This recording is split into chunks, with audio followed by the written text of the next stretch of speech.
Saka wetan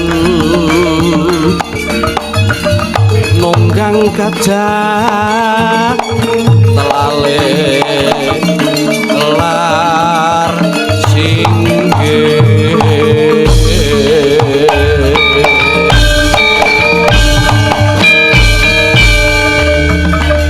kolaku marang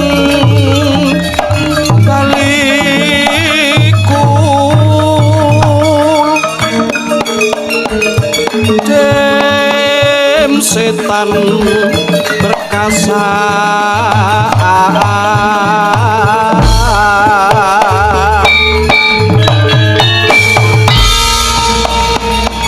amulya ring tawang toang prajamu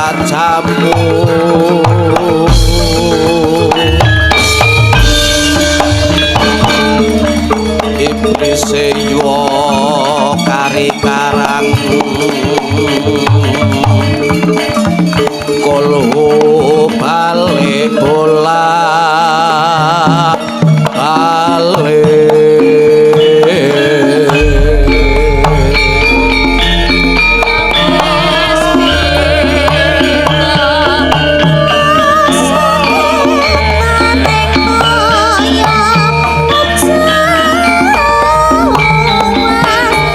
Sama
Makasih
purba risang amor benyerat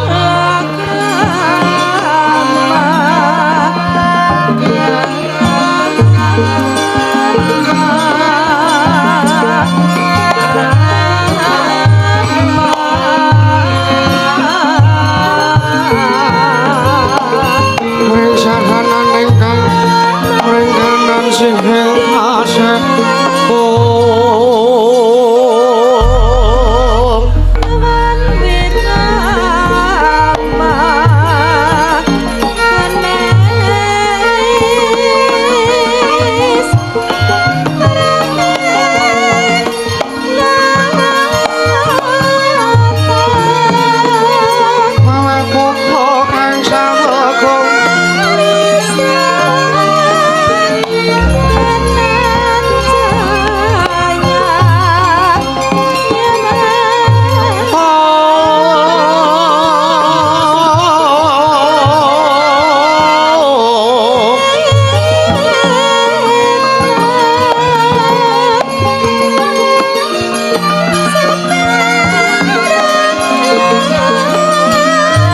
Sireng telahan langganan mamuju helang wang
Kawit nomastu punomo sidhem Om kawit namastu silat Wirinjang jagat karana Sirang tondo kami sisaning bisana Sono sinawung langaning welopestu maksih Lesnandun lambaing buddha Sinandur kutur Atulutulat Nurading Paradya Winursita ngupama prameng nismara Pinardi tameng loko mangya tekap pasalaning gebita Tawung renggeng meralambang matumpo-tumpo Marmo panggung Sang Murweng Kata Segebyar dumadining wayang Kurawa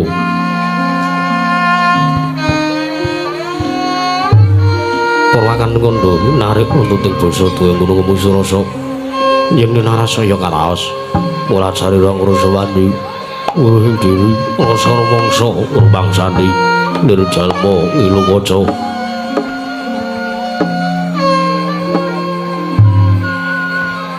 Jarwe musnakep caing carita ala becik wis gumelar jroning pagelaran jaga sejatine amriksane pagelaran inggit Purwa Surya Candra Daru Hyang Kartika wis kinurba trate kawasa sahari aratri angit ri bawana Purwa teking dusina gilir gemati tempat dadi pitanganing dina sasi warsi windu kang sarta abad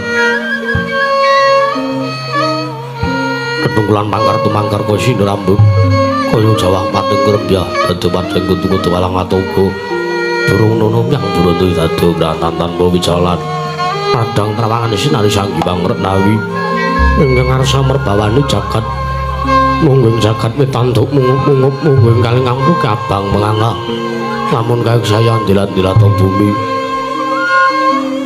saya tangi sepuruk sang jiwang karko katon sebelah kanan kini dengan abang esmu jenar kapar bawan sinari sang jiwang basonto tanam tuka ton ijo ruyo-ruyo habangku gunung ingguk biru moyo-moyo tujuh gunung itu melan betanu ngasih nuring prabancono menggut nganti kaya gunung Makuda menggo tanpa tawis dangu soleh kang lodasi dene luar soang upaya buka garap tegal sawahe angluhur seluruh tanono pedhot sinambi sesendonan sesindenan mikul karo lukune anggiring raja kayane sawanana pirembagan sumur wangi sang juang arep saya dangu saya inggil wis katon melok sinaring jagat durung inggih papan lor wetan kulon sinaring jagat kang sami rebut yadha rebut teja rebut kuwung parandene daton wonten kang amadane kuwunging padukuwaning Karang Kadempel ing padukuwan Kelampe Sireng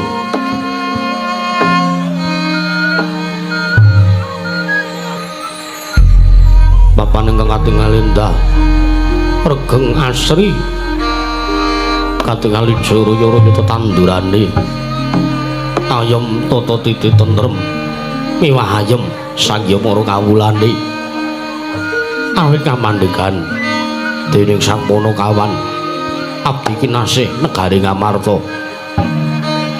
inggih negari Indraprastha nalika semanten negari Ngamarta wonten dumadi saking pulo-pulo bebanjaran sinasapan kaya benawi nampi ombak samudra binang langkung kang tanpa wagot pegating maninggal kamantuk uruting Cakrawala wane-wane jagur wisik sawane kineping jurang corong kinepung gua sirong kinarya susuing peksi lawet lan sarang burung wonten ugi pasisir ander sasana jembar kebeganing pasir kepelari garis pinggir tanem tuhang rembuyuk royo-royo kanang gitri rowe-rowe roneng kelompo bumi subur pasiten pabur satengah tinandur bangkar tumangkar kawurian tadi gunung-gunung bebanjana ngarangsang langit lenggak-lenggok lambai dimijil saking sendang-sendang wening tertani iline pinara para mayune nampi waduk bentung-bentung kinari angeline sawah yang matang galaning nara kesma mokal mangling tanani ning sak madaning padukan Karang Kadempel kebasan datanana pasabean kang selo sedaya tinanduran kang murakabi pandhum darsi anggelar pasabenan yayah rukmi sari kang binangku Pratiwi pategal engko pulo jengkang ngrebuyu gudhongane ambyek kowe nganti kowe manglung-manglo witane pulo kendem pulo kesik marang pulo kumantuk sadotan kuciwa jinawi tukulan teng mawek sarasaning diri ing ngono raja kaya dewi wensan sareng kembung lamun mangabar mangunan ampun wanci sarep sore samya mulih marang kandangi dewi tatanana carane kandhang anggunan sing palang lampet tebi saking tindak justana cuti samya sayog saka kapti akarya luhuring nusa bangsa duwe negari Ngamarta inggih ning sak madaning padukuhan Kelampe Sireng apa kang dadi darurane sinebat Kelampe Sireng awit sak madaning parepatan agung ing padukuhan pawisa wonten wujuding ron utawi wit lampis wonten sak madaning parepatan padukuhan ing Karang Kadempel nalika semanten dubi wis katingal meger-meger lan sumunar tejane ingkang mapan wonten satelenging pendapi ageng padukuhan ing Karang Kadempel anenggih Sang Lurah Semar Badranaya yang ya Sang Nayantaka ya Sang Ismaya ya Sang Bojogati ya Saron Sari ya Sang Lurah Semar Badranaya ingkang amandega Sang Para Kawula nalika semanten nedya tintrim konjem madaning pendapi padukuhan ing Karang Kadempel duwe mulat ngawuningani slagane Rumi Waswanira Sang Para Putra ing Karang Kadempel ana gedatan mangling menika wernanira sawanipun Sang Lurah Nala Garing Atmaja pambayuning Sang Lurah Semar Badranaya ya Sang Setra Prawira Pramboyan kadheraken datan kantun ugi bisawanipun lenggahipun para kawaning padukuhan Karang Tumaritis Atmaja kalih Sang Lurah Semar Badranaya ananging Sang Lurah Petruk Kantong Bolong ya Sang Petruk Suragendera ya Sang Dangu Drana ya Sang Belgedwel Beh ya Sang Tongtong Sep mulat selagane rasawanipun Atmaja Pragiling Sang Lurah Semar Badranaya ingkang ketingal konjeming penggalih tintrim madaning batin Sang Sang Lurah Semar diandangu dumateng pratanipun Sang Lurah Bagong ingkang katingal sungkama tindrim sak madaning penggalih dadokon jeming penggalih kawedaring lisan nadatan dipun mangertoti dening sangjaring para kawula datan ing sami sebo amung repat catur netra saking Sang Lurah Semar kaliyan Lurah Bagong segera murwani pangandikan dadi kumalang wiji pandika Sang Lurah Semar putra ingkang dereng kababaring lisan.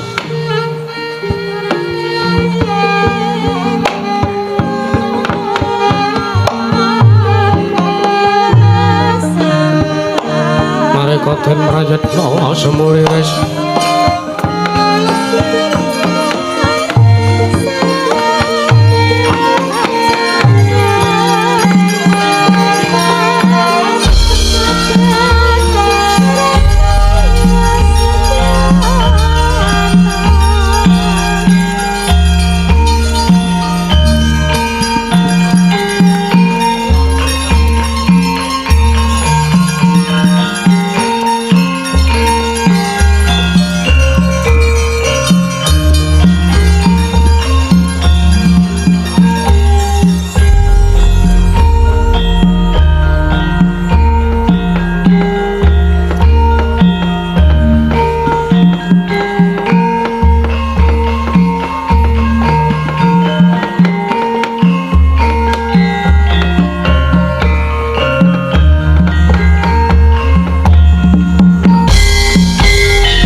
Sritinon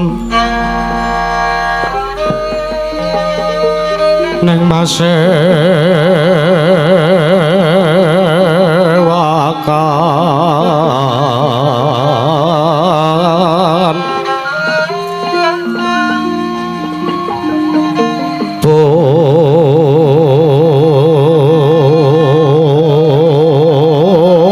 busana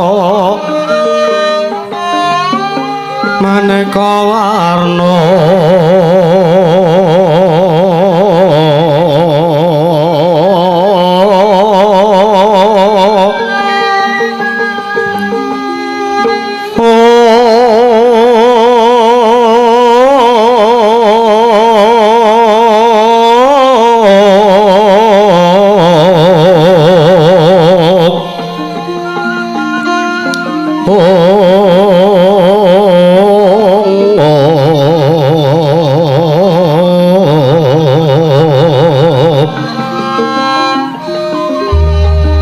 sepa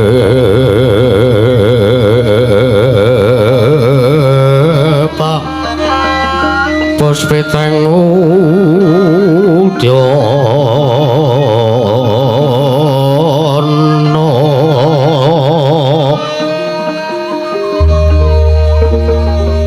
miang mansra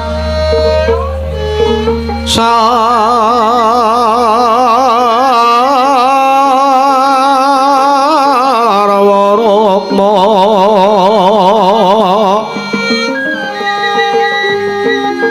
ranggeng manik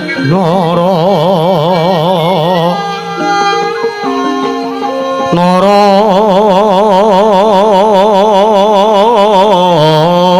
wata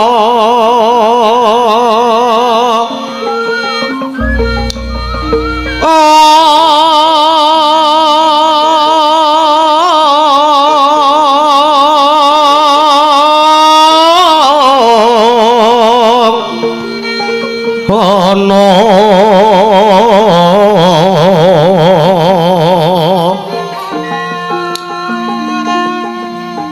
Obro Pradanya Kangsu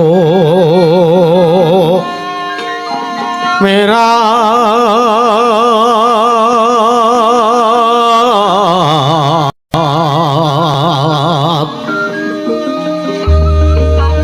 kenyareng reca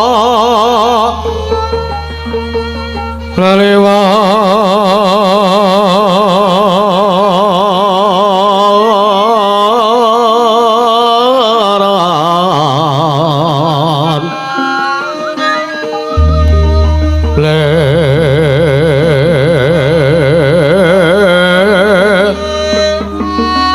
ke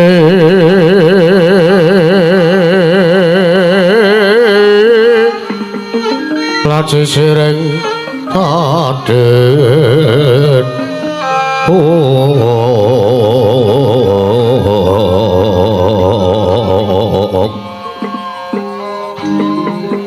wimbo kekanda mrek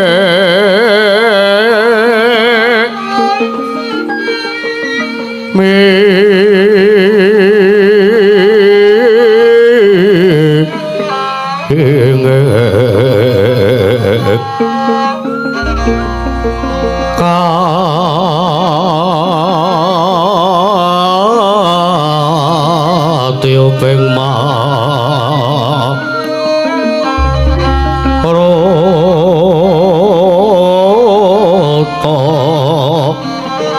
mando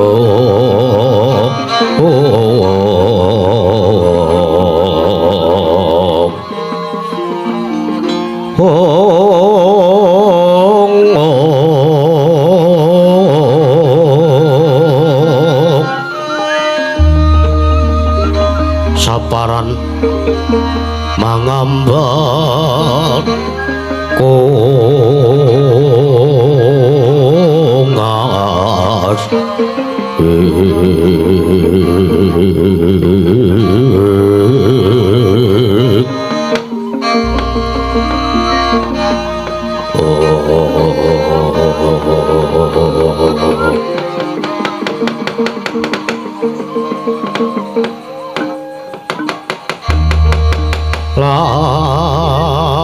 lamun sira angga guru kaki amilya manungsa kang nyata ingkang becik martabate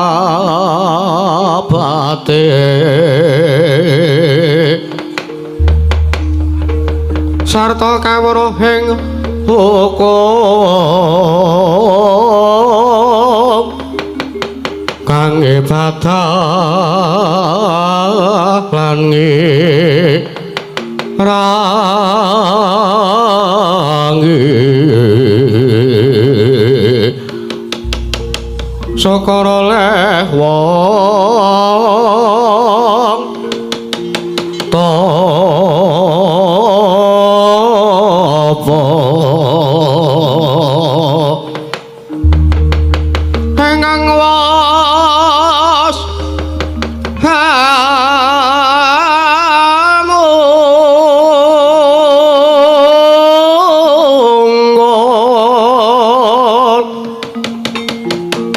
lan mikir pawehing liat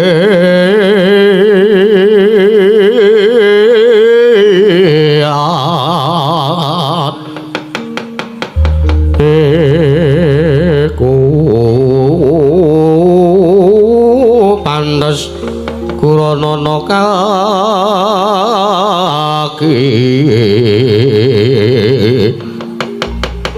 sartane kawruhana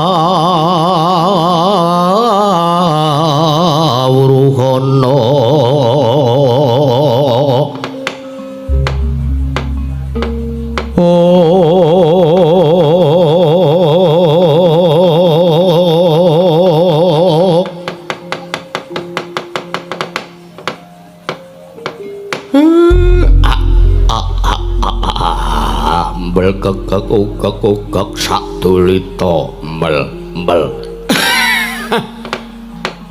gosik aku arep takon lah kok dadi kahanane kok nganeh-anehi gosik to among jejer puna kawane kok digawake hong gosik iki mau tak takon iki mau polahe sapa Ala Gareng ngapunten Pak Bagong niku nek ora diringi hong gatel gulune angger briefing angger takon nggawa apa urung sempet disauri wis muni hong ya wis ngaten niku karepe ning ora apa-apa ning ngatasé mung sak derajat Semar kok iringane apik ora jamak-jamak seneng aku dole Nala Gareng nggih Pak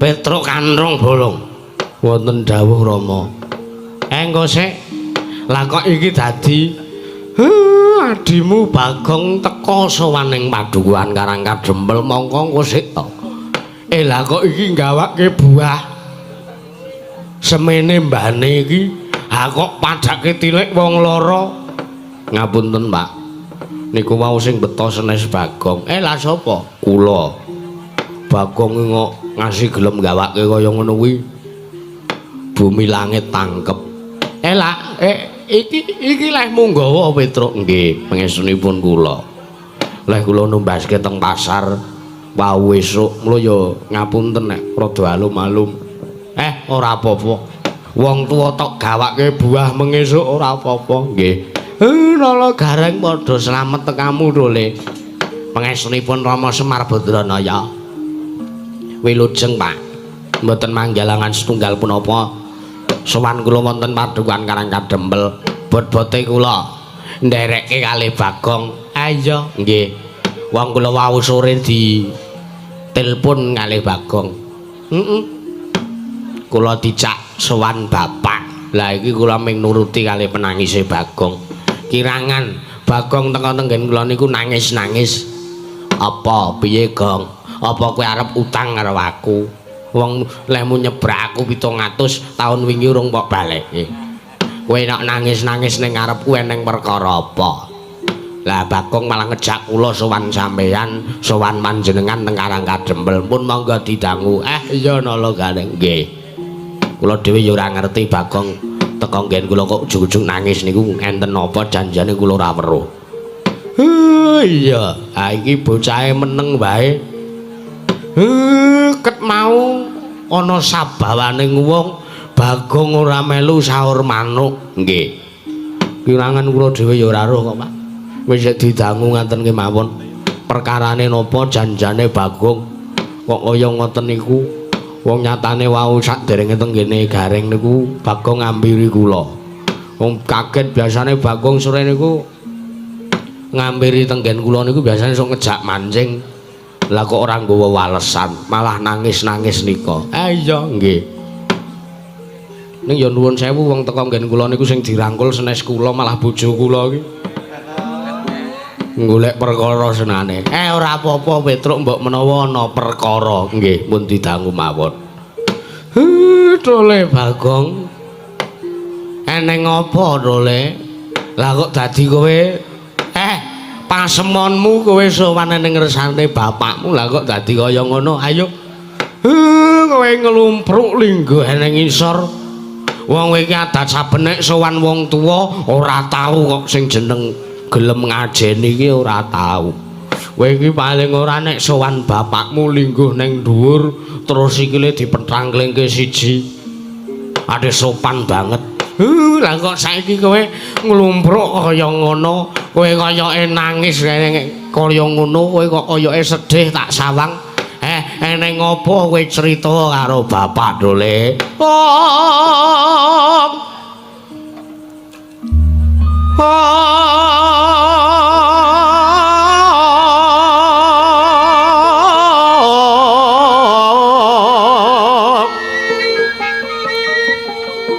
Punapa ta merah ingsun Praden Mas Bagong mijel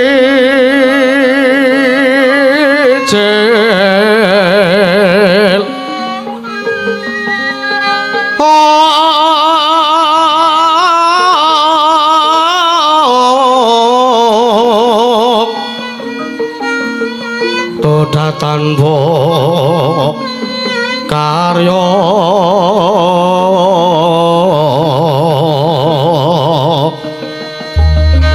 sanggang rinamakan Gusti Gelong Reno sasekarnya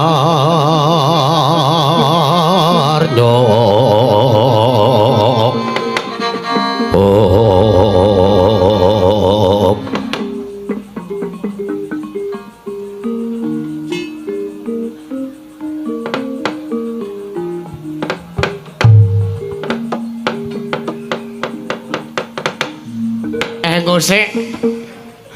Lah kok kowe tak dangu kok iki risi kita cekel kaya ngene. Lah kok kowe nangis karo nyekeli kopake bapak iki janjane. Iki ngopo Bagong? Anu aku roh kuwi kok cemekel. Saru ra. Anu Pak. Ngapunten. Nek sowan kula gur gawe repote bapak. Piye Dole? Miturut ature kakangmu Nala Gareng karo Petruk. Kowe nangis-nangis ning omahe Nala Gareng karo kakangmu Petruk. Jane eneng apa kowe ya kene? Lah niku wis 3 sasi telat bayar pajak. Pajak apa? Banyu. Mula kula mriki niku pun mboten adoh seminggu. Mega saka oleh saliran banyu kula dipedhot kalih Pak RT. Mula sesuk nek iki ora sok kaya ngono kuwi, nek wayahe mbayar ya gek dibayar. Ya nek ndedet. Wong kula niki mung wong sakeng. Kula niki wong ora duwe. Ora lanjur. Karepmu piye? Lah kok ora kaya adat sabene kowe sowan bapak. Monggo kanthi pasemon kowe sedih kaya ngono, kowe keneng apa, Dole?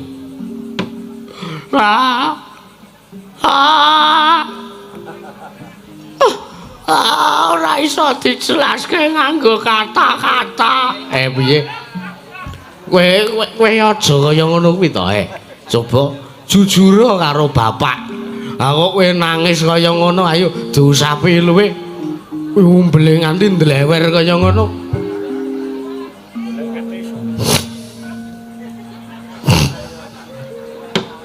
Ngapunten, Mak. Karang kula niku pripun nggih? Kula niku kalih sampean wis urip mangabad-abad. Wis dhisik banget. Nderekke sinuwun Prabu Ramana maling Rama Wijaya ket sakniki jaman Pandhawa kula kalih bapak alhamdulillah dinae umur dawa. Iya. Ning nuwun sewu Pak, apa ya urip kula niku apa arep ajeg kaya ngeten iki? Apa ya uripe Bagong ki arep ajeg kere ngoten iki? Nuwun sewu. Mangka kodrate lho, kodrate. Piye? Anak ragil niku kudu mulyake karo wong tuane. Anak ragil niku beda karo anak nomor loro, beda karo anak mbarep. Lanjur karepmu piye? Anane kula sowan bapak. Kula teng mriki niku. Kula mengarep. Apa ya, Pak? Piye? Ndung nek aku omong kok ndak dikira gur ngrepoti. Kula anane kula sowan mriki niku. Kula ajeng nyuwun pamit. Kowe arep nendi? Ngosek. Kula nyuwun pamit iki ora kok arep ngrekasake wong tuane iku mboten. Neng nuwun sewu, ngelingi lelakon kula enten desa. Kula neng desa isane gur ngrekasake wong tuwa, ngrekasake tangga teparo. Kula anane gur saisane ngrepoti tangga teparo kiwa tengen karo kula ora kepenak srawunge. Niku kula kok sedih, Pak. Kula niku disenggo Bagong kae cah enom kok ora iso mikul dhuwur mendem jero karo wong tuwa. Kula mengke disenggo Bagong kae seprana seprene urip kok gur melu wong tuwa. Apa ora jelek, apa ora mikir, apa ora nyerung karo kahanan ekonomine wong tuane. Panas kuping kula ngrungokke swara ngoten niku. Kapan kula iso urip mulya? Kapan kula iso ngepenake uripe wong tuwa? Mula sowan kula niki, kula arep pamit, kula arep merantai. Merantai niku lho, Pak. Golek gawean teng kutha. Merantu kok merantai. Ngerantai. Ngupet cengelmu kuwi ya ora nesu. Kula ora iso nyegane kaya kene iki. Pripun Pak sampean gagas kula arep nyuwun pamit, kula arep golek gawean teng kutha. Nek wis mukti kula janji kula tilek wong tuwa, Pak. Leng-leng lamyang denggang driya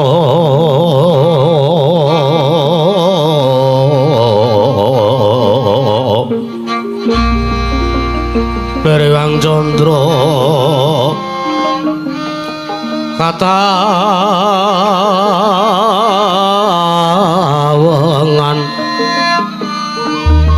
sumo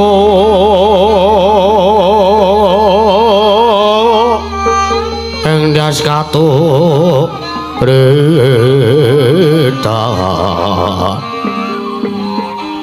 lemot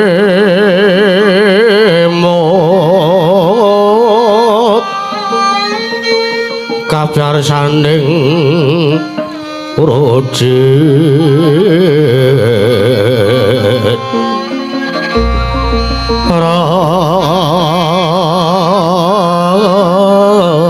reming treoma nawo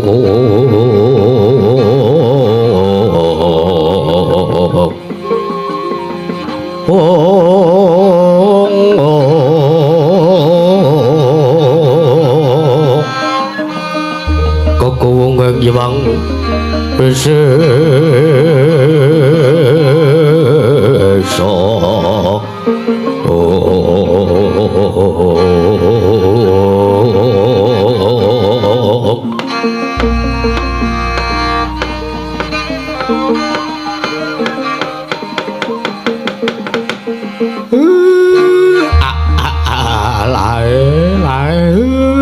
kok dadi atiku kok tersentuh bareng krungu kowe arep ninggal karo wong tuwa.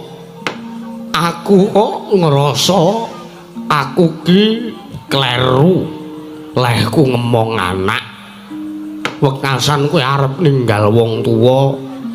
golek kamukten dhewe ning kutha. Role. Kurange apa to urip ning desa ki malah kepenak. Lah kok kowe gawe sedhiye penggali bapakmu bareng kandha nek kowe arep ning kutha. Kang pokoke arep lunga ning kutha tenan to, Le? Apa kowe ra mikir kahanane wong-wong omah? Apa kowe ra mikir kahanane bojomu? Anakmu isih cilik. Mangko isih SD. Coba gagasen. Kowe nek ngasih lunga, kowe ya ora mikir kahanane kakang-kakangmu. Wong omah ki sepi nek ora enek kowe. Gong mbok rasah lunga to, Le. Aku kaget lah kowe teko marani aku kok karo nangis-nangis. Aku kaget eneng ngopo ora kaya biasane Bagong kok karo aku sopan banget ya Reng. Monggo Bagong biasane iki karo kakang-kakangne ngger teko sok njaluki dhuwit. Truk piye? Kowe nek ngomong aku sok njaluki dhuwit karo kowe. Sagendagan iki pakartiku sing kaya ngono arep tak rubah. Arep dirubah piye? Lho iki mau lho. Aturku karo Bapak Semar aku arep nang perantauan. Ora nguse. Gek terus kowe nek arep lunga nang kutha, kowe arep merantau ki terus. Mboyo mengko nek kahanane ning kono, kahananmu kepenak. Ya nek mengko kahananmu bejo ning kono, mergo nuwun sewu. Wong sing ngrekoso uripe, wong kerja keras ki ambok abote kaya ngapa le dheweke berusaha ki kalah karo wong bejo. Bener to, Le, bener sing diaturke kakangmu Petro. Ngosik to. Coba gagasen. Kowe urip ning desa arep kowe ora duwe gawean ning elinga. Awake dhewe iki suwita ngersaning para Pandhawa. Kuwi pendak-pendak dina, pendak-pendak warsa, pendak-pendak sasi, pendak-pendak minggu mesti ya ndara Pandhawa ora ketang sak propirane awake dhewe iso kecukupan merga sangka awake dhewe nderekke karo para Pandhawa. Ning apa arep selawase njagake banyu temetes? Coba to. Saiki ngene. Bapake ya ora kurang-kurang leh ngomong karo Bagong. Ora kurang-kurang awake dhewe nderekke para Pandhawa. Bapak entuk apa-apa, entuk ngeyop kamukten saka para Pandhawa, anak-anak ya melu ngrasake. Lah ya pancen ngono. Jejere wong tuwa ki kudu tansah duweni pakarti sing adil karo anak-anake. Kowe tak ngeki sak hektar gareng ya tak ngeki lemah, tak nehi tegalan sak kae ana sak keblok kae ana kae sak hektar wis padha tak bagi dhewe-dhewe. Petruk ya wis tak nehi tegalan, kowe ya wis tak nehi sawah. Coba sik apa selawase urip aku ki kana ning sawah terus? Apa selawase urip aku kon meluku? Apa selawase urip pendak-pendak dina aku gur kon ning sawah meluku nuntun kebo? Nganti tangga teparo ki ora iso mbedake endi kebone endi akune. Apa selawase kon urip ning sawah? Apa selawase kula gur arep njagake klasa gumelar sing diparingi dihibake saka bapak? Ora penak wae. Mulya-mulyane anak ki nek iso lunga adoh ning paran ninggal karo wong tuwa, nuwun sewu, ninggal karo wong tuwa ki ora kok arep golek penake dhewe ki ora. Nang ninggal karo wong tuwa niku golek kamukten. Cita-citane seorang anak sing paling luhur kuwi mbahagiake wong tuwa niku kewajiban.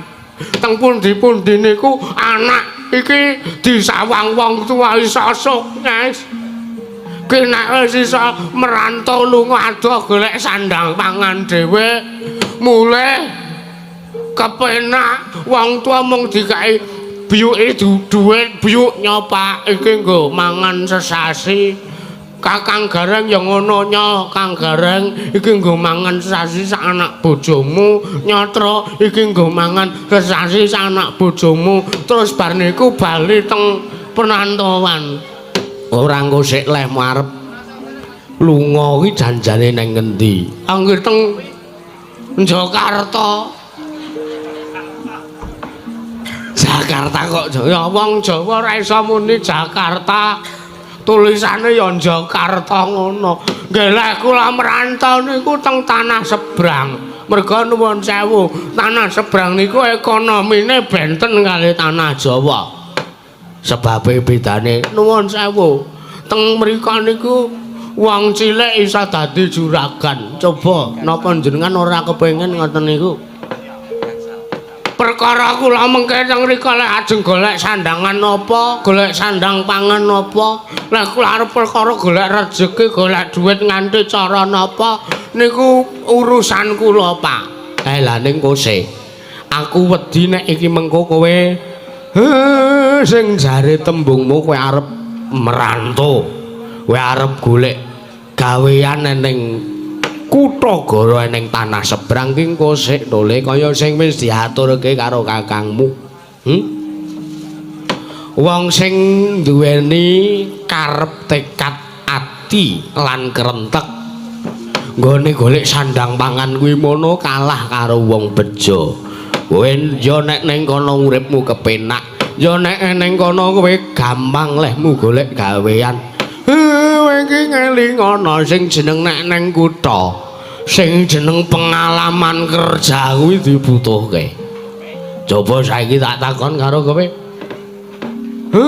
kowe sekolah SD wae ora rampung coba eling-elingen kowe SD wae ora rampung kowe urung tutuk lehmu sekolah SD kowe wis ditokke mergo kowe nginjenroke Bu Guru iya ta iya apa ora heeh Pak Ning sing tak injen ki rok di PP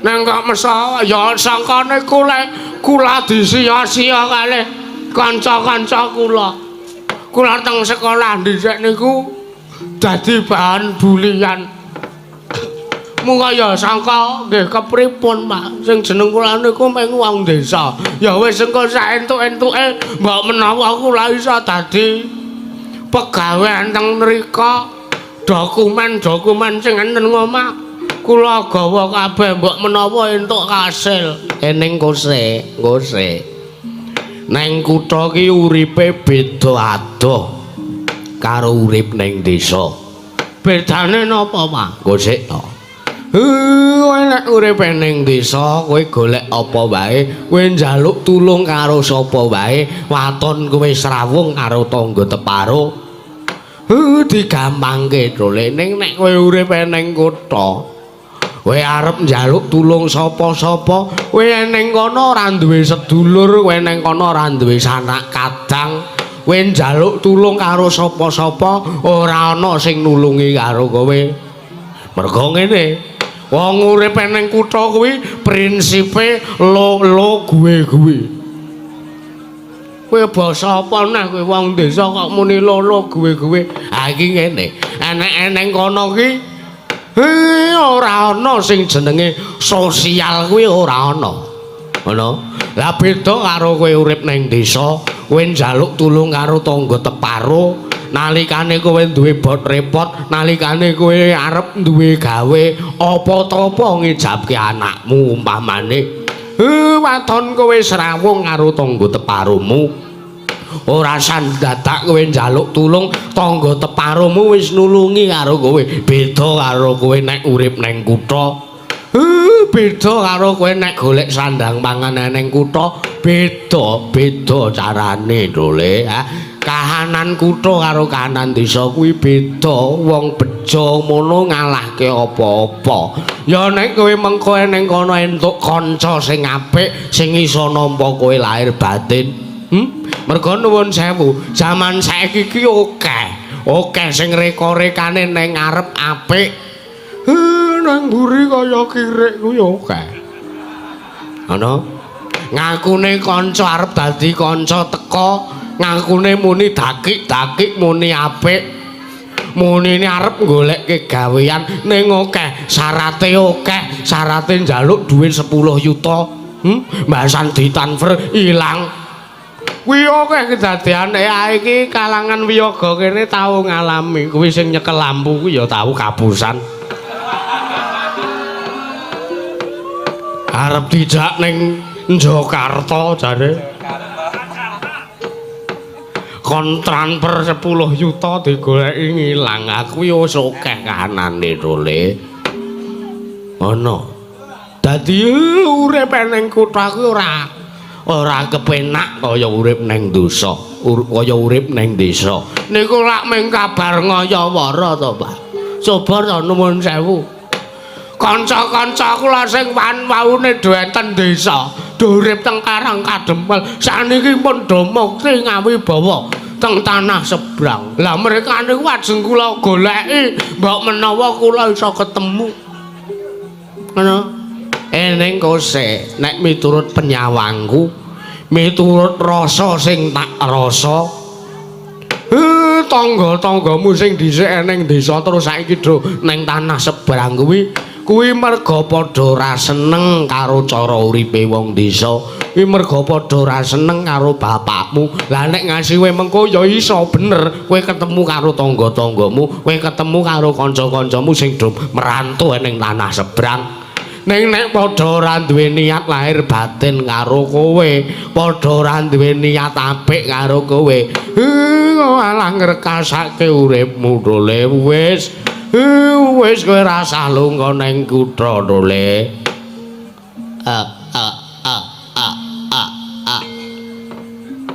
Kang wis ora rasah lunga-lunga dole. Wis kek nang omah wae kepenak dadi petani. Heeh to, Gong, mbok tulung. Wis ora usah ning kutha barang. Kowe ngerti dhewe to, ning tanah sebrang ki ning kono kuwi akeh wong-wong jahat. Ratu-ratu sebrang ki mesti ada jaben sok wengis, sok kaya ngono kae. Merga nuwun sewu, nang kono ki ora ana sing jeneng kemanungsan kuwi ora ana le. Wis kowe ora usah lunga ngancani kakangmu karo ngancani bapak gara-gara nek ora ning kowe cemplang rasane ya reng.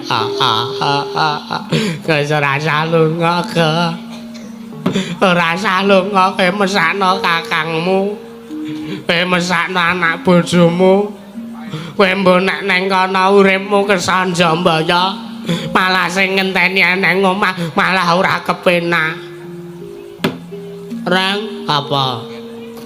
Aku nang kutha ki arep golek mukti. Aku nang kutha ki ora arep golek cilaka, ora arep golek dalaning pati ki babar pisan ora.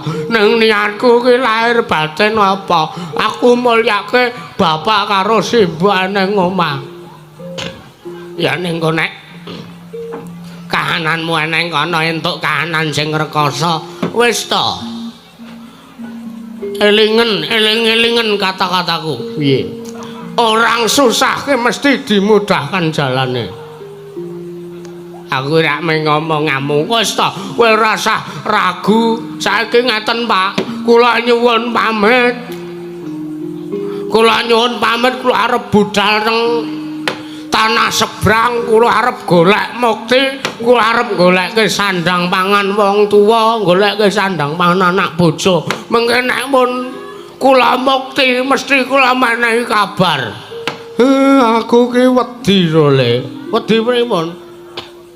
Kowe mengko nek ngasi tekan tanah sebrang, kowe golek sandang pangan tiwas kowe ninggal wong tuwa. Malah ning kono kowe gur nderekke karo juraganmu. Kowe ora dadi juragan ning kono kowe gur dadi kongkonan. Kowe ning kono mung dadi bawahan. Kowe mung dadi wong isoran, agek kowe mulih tilik wong tuwa kowe nggawa kendaraan. kamangka kendaraan kuwi mau kendaraan gur lehmu nyilih. Terus ngomongke ning wong tuamu, "Gelo Pak, aku wis tuku kendaraan roda 4." Lah nek nganti kokonangan kuwi lehmu nyilih, aku wegah nanggung isine to, Le. Apa? Aja ngremehke karo kula to. Coba sakniki kula niat kula kudu mbaleni ping pira melih. Niat kula mukti teng tanah seberang niku ora kok golek penak kula dhewe niku mboten. Kula teng kono ora arep rabi meneh kok. Kula teng kono ora arep ngopeni sing werna-werna. Kula teng kono lahir batin goleke sandang pangan. Kula mengke tekan kutha, tangan kula ajeng kula tato tulisan Semar Gareng Petro. Niku pamrih napa ben kula tansah eling karo wong tuwa. Nek wis kula mukti mesti Pak yakin kula menehi kabar, Pak. Semare kaden mrayitna semurire bale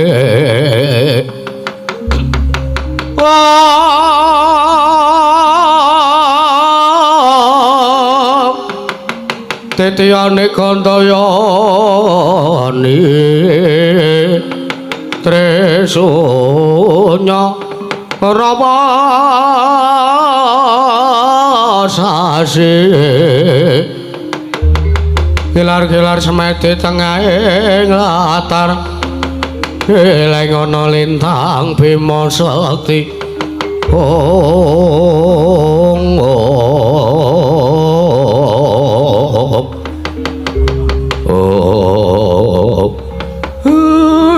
wis dadi karep antep krentek tekadmu ya wong tuwa ora iso muni piye-piye meneh dole ya nek pancen kaya ngono sing dadi tekadmu ora apa-apa isaku mung ndongake karo kowe Kang apa kowe arep lunga tenan apa piye le lunga tenan Kang Gareng bot-bote aku ngene iki kepengin muktekke karo wong tuwa. Siji, aku kudu ngabekti karo sing gawe urip. Angka loro, wong tuaku iki kudu tak junjung derajate. Wong tuaku iki kudu tansah tak muktekke, aja kalah karo wong liya. Ning apa kowe apa ya tegel tinggal karo aku. Apa kowe ora ngerti kanan neng desa ki kaya ngapa kowe mesti kangen lho Le kowe mesti kangen. Iya kok. Kahanan apa sing ning desa ora bakal iso tok temokke ning kutha. Truk. Piye? Urip sedina rong dina nang kutha ki pancen bener. Genah aku engko urip nang kono plonga-plonga. Iya. Mergo nuwun sewu geragi sedina rong dina. Nek wis 6 tahun minimale lah wis iso adaptasi karo wong-wong tanah seberang. Tak kira aku ora bakal kerepotan golek srawung truk. Ya wis aku ndongake wae. Wis aku mung ndongake karo kowe. Muga-muga kowe ning ngono sandang pang ora usah nangis. Alay reti lah. Aku lunga ki arep golek kamukten kok aja malah ditangisi. Ngene-ngene kok golek sandang pangan nggo kowe, nggo bapak, nggo Gareng. Ngene-ngene ki ben bahagia malah tangisi. Aku urip wis kepenak kaya ngene ning desa yen kepiye wae carane, kepiye meneh aku kudu lunga ninggal karo wong tuwa. Ngati-ati Le. Ngati-ati. Ora meneng jejeli kaos kaki lho Rek.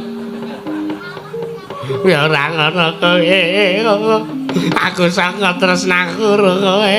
Tresno ya tresno. Ning apa ya selawase aku arep urip kaya ngene.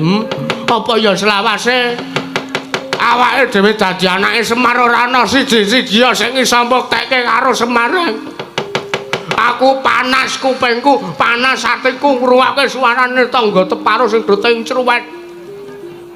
Ora ndek kontribusi apa-apa karo uripe awake dhewe do cerigis kaya ngono kae. Apa kowe arep betah kanan desa kaya ngono kowe? Apa kowe arep betah urip kaya ngono terus ke kesan Jambaya malah aku Rek. Agatri sang kapirang uri nangkul kinempet kempet dosang retnaning pawono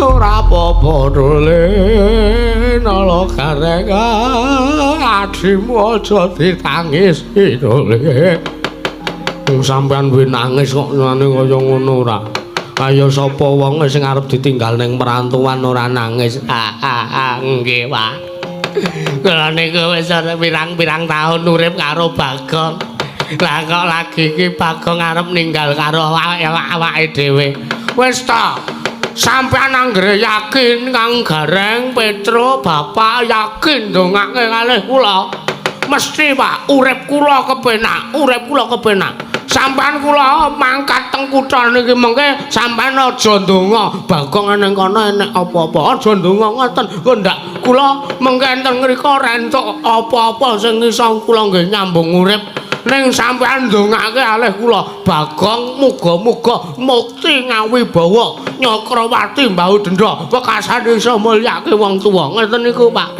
iya dole nggih ayo wis nek pancen kaya ngono kae ana tegalan mburi kae luwih dhisik dolen sadurunge kowe mangkat nggonen kowe sangu utawa kae tabungane bapak kae gawanen sikik ora apa-apa Pak kula mungkin kula sepeser pun kula tidak kula arep njaluk tabungane bapak tabungane bapak kula sithik wae ambok ming 100.000 ambok ming 20 gelo kula ora arep njaluk sing dadi simpenane bapak kula wis bencah tabungan kula dhewe wis kula pecah pun kula saenten-entene kula ngene sangu Pak ya nek wis pancen kaya ngono aku mung iso nderekke karo kowe dole muga-muga slamet sak lakumu kowe mangkat slamet kowe tekan kutha slamet tekan tanah seberang slamet kowe nyambung urip ning kono slamet kowe bali tilik wong tuwa ya slamet dole slamet ya kowe tak dongake ning ana mukti ya slamet ya aku ndongake karo kowe wis aja do nangis aku arep golek kamukten aku arep golek kebahagiaan aku arep bangun katresnane bapak karo katresnane anak iki ben supaya luwih rumaket Pak ngene-ngene tak lakoni aku lilo adoh omah adoh wong tuwa kabeh tak lakoni mung demi kian demi aku iso muktekke karo wong tuwa aku njaluk wae ya Pak wis aja nangis wis aja nangis sing tatak tetek tangguh nek kowe pancen arep niatmu arep muktekke karo wong tuwa wis Bapak Semar kula nyuwun pamit iya dole Kang Gareng aku njaluk pamit iya Kang Petro njaluk pamit iya Kang hati-hati wis ngaten mawon sak mengke kahanan teng desa mungkin ndak saya kedarang-darang laku kula ndak ora ndang kula terus kae kula ndak ora ndang mangkat malah mengke kahanane malah mboten mrayogi hati-hati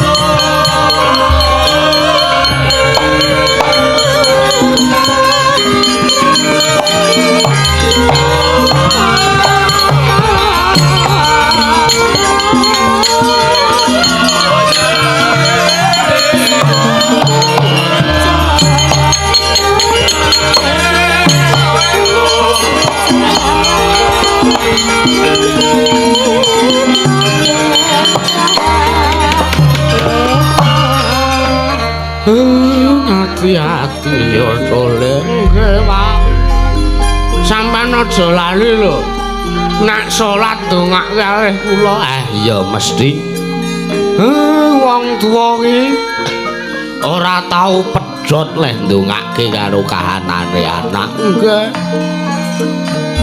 Bapak mengestoni to Pak tak pengestoni. Alhamdulillah. Mergo pengestune wong tuane ku ndayani. Pak, njaluk pamit. Ora sah nangis. Sing tetek tatak tangguh atine. Nggih. Kowe kudu siap ngadepi kahanane ning kutha. Mergo kaya sing wis tak omongke. Kahanan kutha mono beda karo kahanane ning desa. Nggih, Pak, nyuwun pamit. Ngati-ati. Kang Gareng njaluk pamit.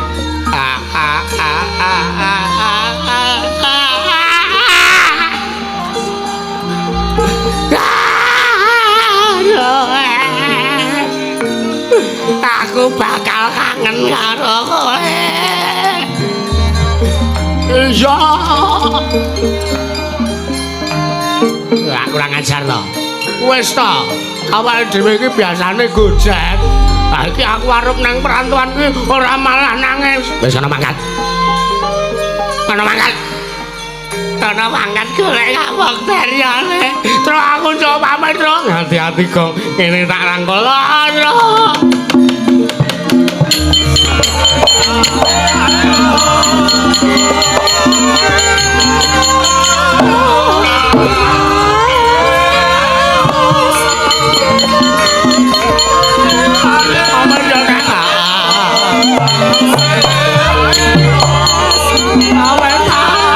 Ayo dole.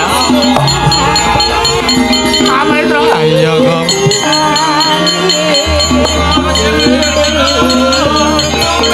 Hati-hati.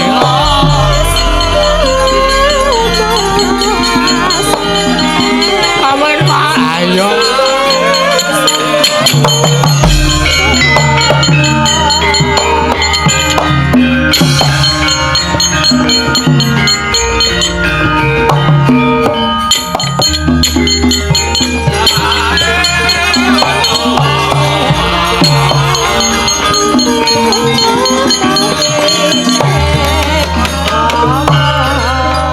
Nalika semanten mingset Sang Lurah Bagong mulat Sang Lurah Semar Badrana saking katebian amulat nambahipun ingkang putra nenggih Sang Lurah Bagong saya wadoh bebasan datan kiyat ngempet sungawaning manah sakrandunging penggalih Sang Lurah Semar Badrana nampi kawontenan ingkang putra dumadahan ingkang marajul saka sela-selaning Garu melajar saking katebian nenggih garwaning Sang Lurah Bagong ingkang melajar sinambi tawang-tawang tangis matur ngersani Sang Lurah Semar Badrana dadi kagiat Sang Nayantaka wae.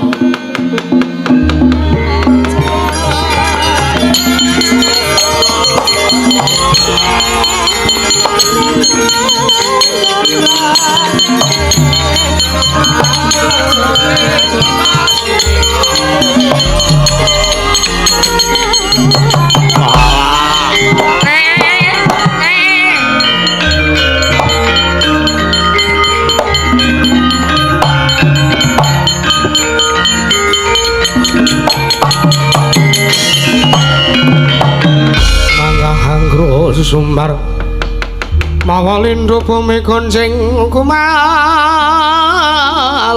dokondor gatok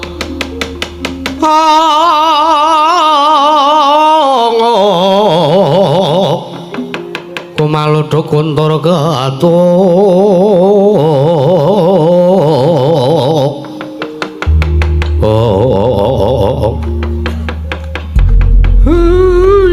ora pangling kaya mantuku sing ayu dhewe. Ayo kowe matur karo bapak kok merem-merem ki piye? Ayo melek.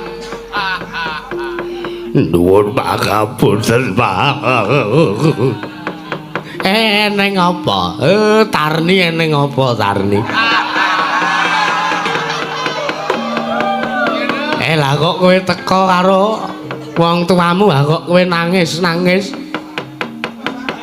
Sampeyan pamiti kali Kang Mas Bagong. Iya, Bagong lunga ning perantauan. Lah piye apa kowe urung ikhlas ke bojomu? Empun. Lah ning piye?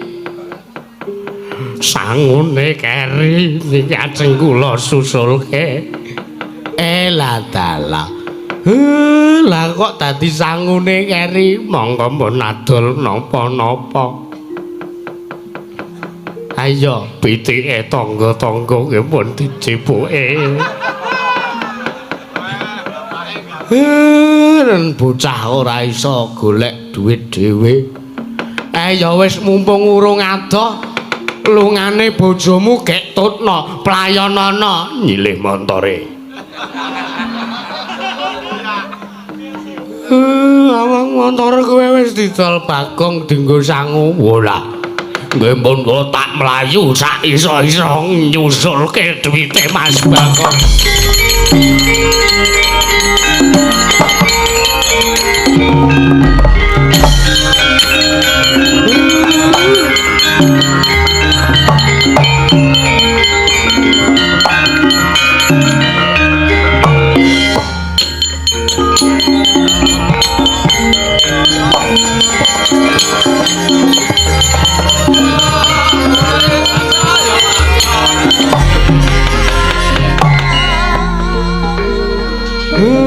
Bagong wis tak anggap mulya uripe.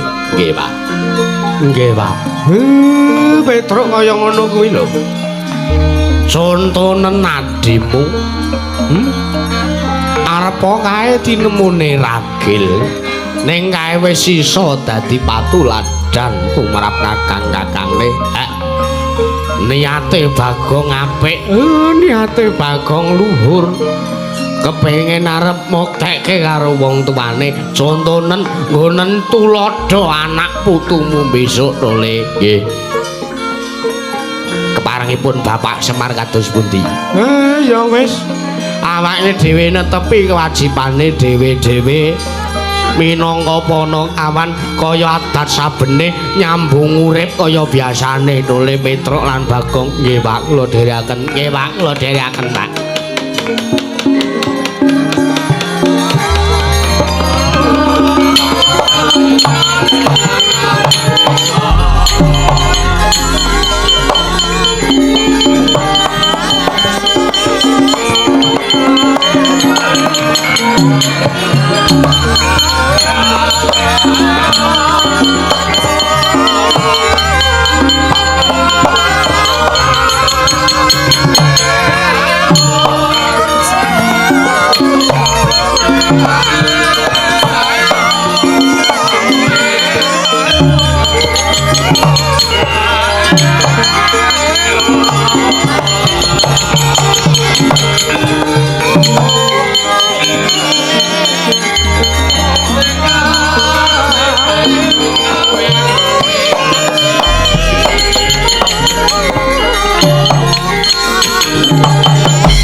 Putra lamun kawekansan yeka wis anggeni maya wis anggeni maya Wisnu Pratenta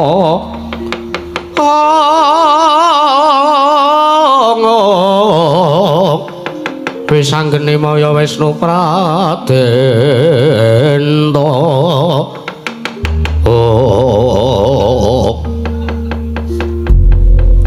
wis rada adoh leku ninggal. Wah, jan isih ketok saka kene desaku tercinta.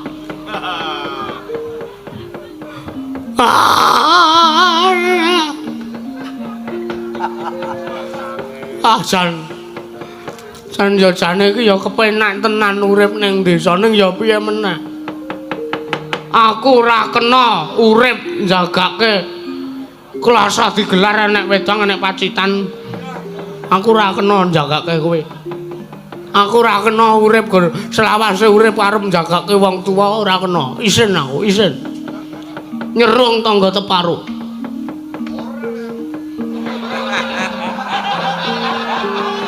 Kowe mono wong ra ndek ati kok. Urip melu mara tuwa. Mara tuwa wae karepe arep diwaneni. Ah saiki urip dhewe melu wong tuamu dhewe. Au nglalenge ra jamak-jamak dadi mantune. Kae saiki saya wedi bareng aku dadi mantune kono. Saiki saya wedi kae karo aku. Ngono kuwi. Wah nek ngene kok ngene-ngene tak rasake kok uripku ora kena nek gur ngene iki nek ora ana perkembangan ora apik. Ora iso tak nggo nyambung laku, ora iso tak nggo crita anak putu ben. Tak sawang desaku sing apik banget. Wah. Lho kae, lah kae akeh. Rondo kembang desa arep adus. Nah, ketok kok kene nggawa keker tak keker kae, Pak. Wah, jan wis ya. Ning rasaku kok ora kepenak. Nggonku ninggal karo desaku. Rasaku kok naknik. Sing apa ya sing kurang, kaya ana sing kurang. Apa ya sing keri? Jaket wis. Anduk wis. Lho kok mung gawa anduk tok ya aku ya. Ora nggawa liya-liyane iki. Duh piye iki? Kelakon dienggo bendina. Wah jan. Ah, lho. Amplop kae mau nang endi ya? Waduh, lah kok dadi wah lah iki piye kanane kaya ngene iki?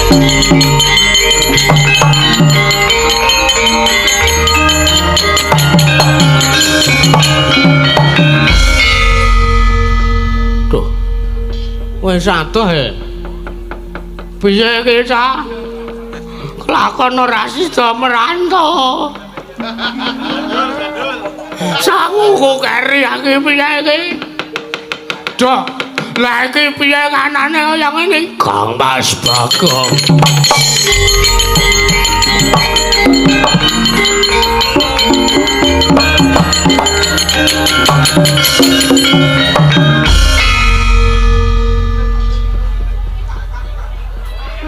Aku menawa iso mangno, kowe ra usah melu.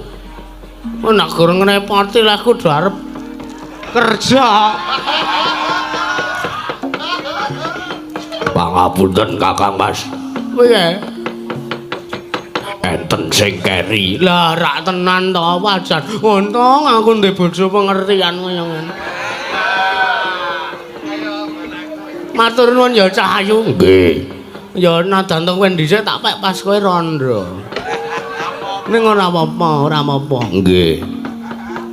Lah sing keri apaan? Sangu Kakang Mas. Lho. Kok iso keri iki lho? Mongko kalahku ngedol apa-apa. Nggih. Sampeyan niku wis nyepake sangu kok. Endi panjak kae malah minggat ngene. Kula niku wis ngenteni lah kok iki urung digawa. Ya wis ora apa-apa, kek endi kene.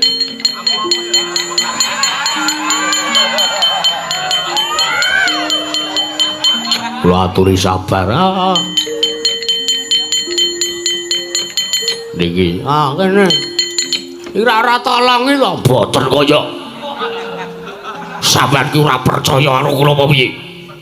Kula pirang-pirang taun dadi bojone sampeyan. Ora tau sepisan bae kula njaluk dhuwit nggo blanja.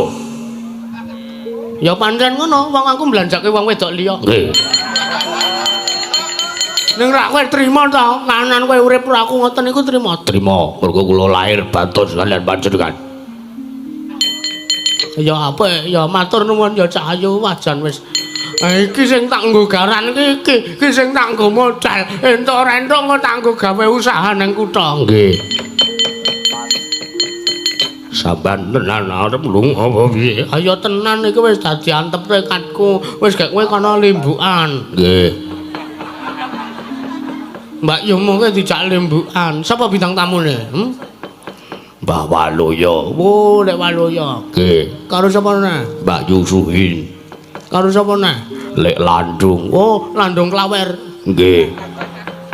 Nah wis kono gek limbukan, aku tak neruske laku. Dongakno bojomu iki ya Cahyo. Nggih. Kula mesti kangen karo sampean.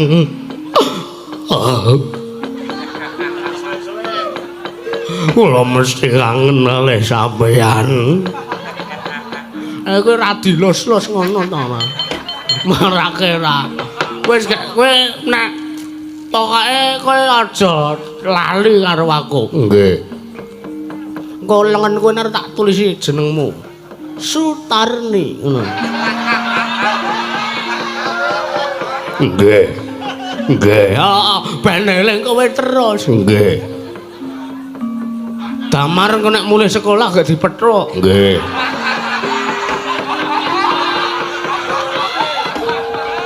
Nek ngene ya gek ndang gaweke lawuh. Nggih. Engko nek ana tangga doalok mentoke ilang, omong ngono nek sing dipuk aku ya. Nggih. Tak dol sangu-sangu. Nggih, Kakang Mas. Ijalana, ijalana. Nggih, mengke kula pecahke celengan kula. Nggih, ya aku muni celeng kok menelengi aku. Ngapunten, Kakang Mas. Kowe nek salat aja lali ndongake aku. Nggih, mesti kula dongake. Kula tresna kalih sampean. Nek nangis ki sing diusapi kene ora kok ngono. Nggih. Nah ngono kok nangis kok sing diusapi ah dadi anu. Nggih. Pun lereke. Heeh, wis aku tak mangkat ya. Mboten sah nangis. Ora, aku wong lenang tetek tetek tangguh-tanggon. Napa? Tetek tetek tangguh-tanggon. Tatak. Ah, tatak. Senane nika. Wis iki wis jam piro? Jam 11 iki setengah 11. Damar ora melu ekstra gak dipethuk. Nggih. Nggih. Wis ngono. Engko ndak mbancangi lakuku, engko ngribeti lakuku. Nggih, Kang Mas.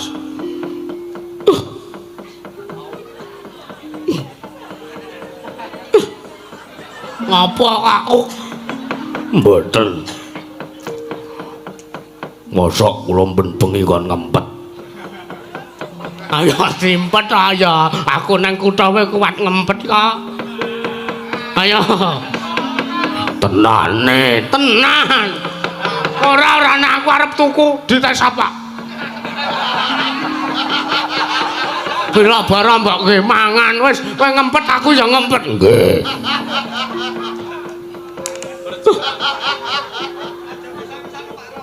Tuku terong nek ora.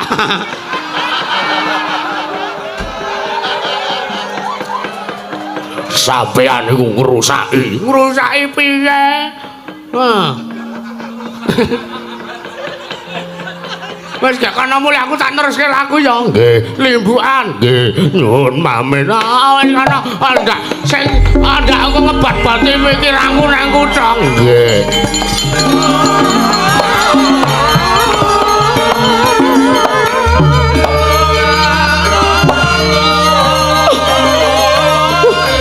Alah wis nek ni tarni wis gek bali. Nggih. Nganti aku.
nuwun ya.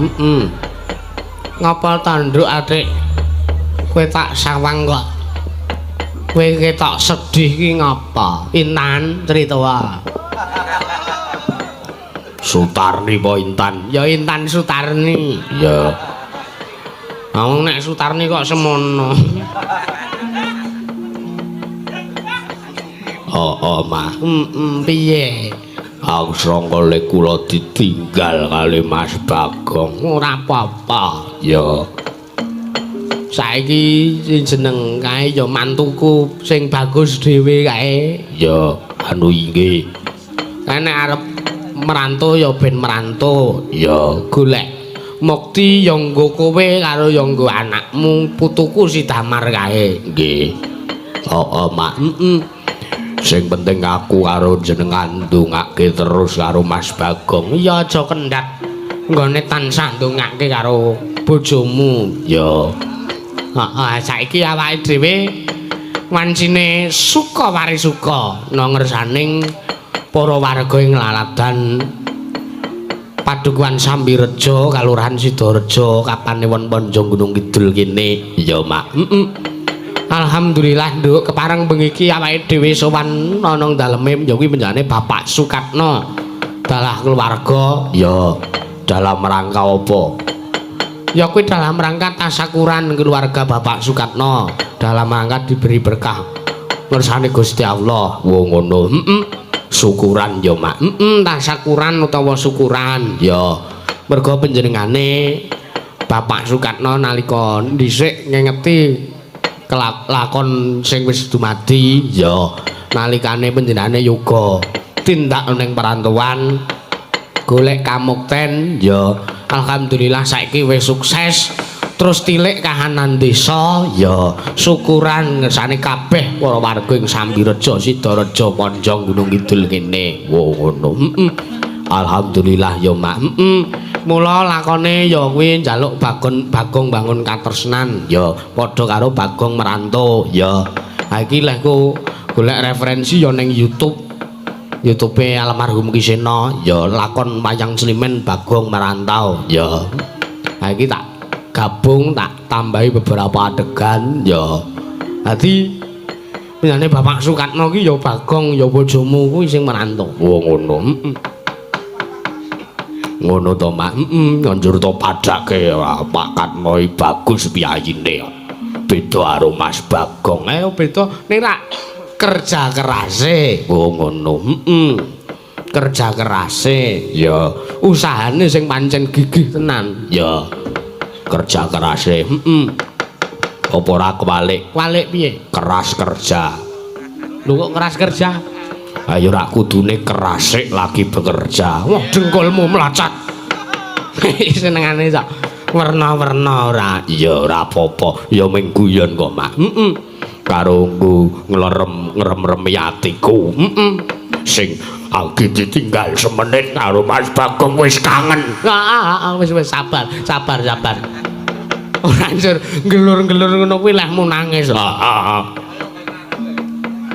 Sing arep dibanggake saka Bagong iki apa? Wong ya mung sakmene kok. Apa? Sing arep tak ndelke apa? Ning lak kula tresna kali Mas Bagong. Piye wae carane sebaya mukti sebaya mati. Wis. Saiki awake dhewe wancine limbukan. Ya. Wis kepiye wae carane gawe seneng atine. Ya, pokoke ilangno rasa sedih, susah sajroning penggalihmu. Mak. Saiki awake dhewe ndongake, Nduk. Ya, ngersane Bapak Sukatno sekeluarga, ya. Sing wis kepareng nimbali awake dhewe sak rombongan ana ing Laladan Sambirejo ing Sidareja Ponjong kene, ya, Mak. Muga-muga kanthi lantaran syukuran iki, ya, penjane Bapak Sukatno sekeluarga tansah diparingi rejeki ingkang lancar saka ngersane Gusti Allah. Amin. Sekeluarga tansah pinaringan sehat bagas waras. Amin. Digampangke rezekine, dilancarke rezekine lan berkah barokah tumrap garwa putra tangga teparo sak kiwa tengene. Amin. Ngono ya Mak. Wis ngono wae ya. Mergo pancen biyane Bapak Sukatno ki piyayi luar biasa, Nduk. nalikane aku survei lokasi nang kene iki reti nek seneng aku cumi. Iya. Heeh, terus diwaki madang karang kanan bodo besar pas aku survei rene. Ya, Mas belian kae. Ya, aku dikon survei mrene. Ya, didhawuhi cek lokasi ya sing nggo wayangan bengi iki. Heeh, disuguhi dikon maem. Ya, karo maem bareng ya kuwi lawe cumi. Iya, Mak. Wah, ya enak tenan. Ya, nganti gawane mulih. Heeh. Digawa kon mulih. Niki toplase mengke mang balekke ngono kuwi. Ameng toplase kok batinku ya ngono. Ora apa-apa, ora ya ming guyon. Heeh. Ngaturke sugeng rawuh.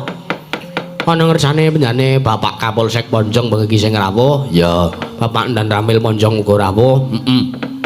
Bapak Lurah Sidorejo rawuh, ya Bapak Panewu Kapanewon Ponjong uga rawuh. Ora ngono. Wis pokoke matur sembah nuwun sanget. Ugi salam-salam kagem setunggal keluarga besar Bapak Sukatno dalah warga ing Sambirejo Sidorejo Ponjong kene, ya. Ugi salam-salam kagem keluarga besar Man 1 Gunung Kidul, ya. Uga salam-salam kanggo pamirsa YouTube live streaming, ya. Wingi di streaming karo channel awake dhewe, ya. Aja lali subscribe, ya, like, comment, share, di share, ya, di share dibageke, dibageke, ya. Neng aja subscribe mendina, acotho, ya. Wong subscribe kok mendina, iya. Iklan kaos, ya. Iki kanggo awake dhewe. Iki kanca-kanca streaming nggawa kaos, ya. Ora wingi sak utara ke rada ora nggawa, ya. Mergo ya pancen restock urung stok entek, ya. Mergo peminate ya alhamdulillah akeh, ya. Uga salam-salam kanggo Mas Daga Lovers, Nduk, ya. Dimanapun berada, Mak. Uga salam kanggo Bapak Midodo Basuki dalah Ibu, ya. Iki mantan kepala sekolah SD Candi 3 Perbutan. Wo ngono. Dhisik iki kepala sekolahku nalikane SD, ya. Saiki wis ora sekolah ning kono, ya. Iya to. Pokoke nek bar SD aja sekolah ning kono meneh, ya. Nek wis lulus, heeh. Uga ngaturke panuwun kanggo Pak Amin Yudi Widodo saka Angkatan Laut Jakarta wis paring vitamin suplemen kanggo sedaya kru Ansor Laras, ya. Aku ya entuk kae ber-bren sakrap, ya.